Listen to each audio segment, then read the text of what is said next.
Hey guys, my name is Sam Poindexter and I'm a licensed real estate agent in the central North Carolina area. Over the next few videos, I'm going to be going over what the process is of buying a home in North Carolina. Starting with step one, finding your budget. Now, if you're buying your home in cash, then you already know your budget and you're good to go on to the next step. But for everyone else, we need a loan. Now we know that we need a loan to purchase a house.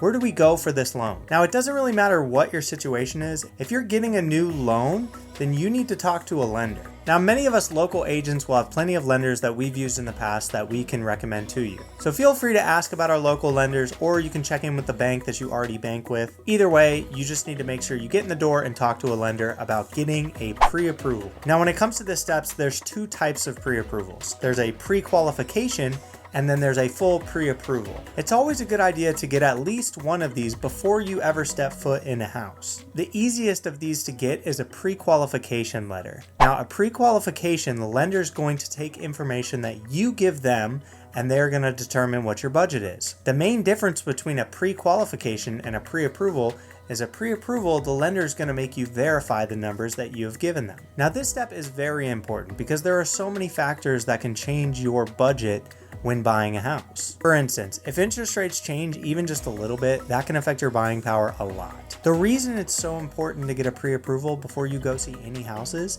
is to cut out the disappointment that inevitably comes if you were to go see a house that for some reason you can't afford, but you fall in love with it.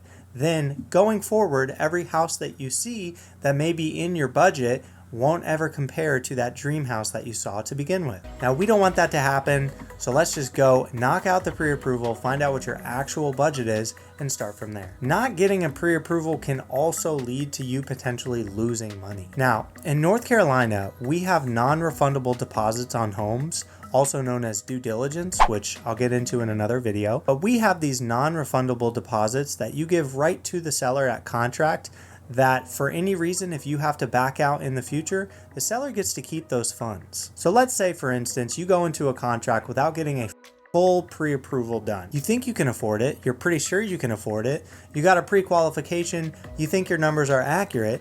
So you go into this contract. So what happens when the lender goes to underwriting and tries to get a full approval for you and finds out, oh, the rates have shifted just a little bit and you didn't know about this debt that was on your account, and now your budget is actually a lot lower than what you have already been under contract for. Now, that can obviously be a big issue because now you're under contract and now you don't have a lender that's willing to give you the money to buy that home. So in that disastrous scenario, you'd have to back out of the contract and you would lose that due diligence money. Now, we don't want that.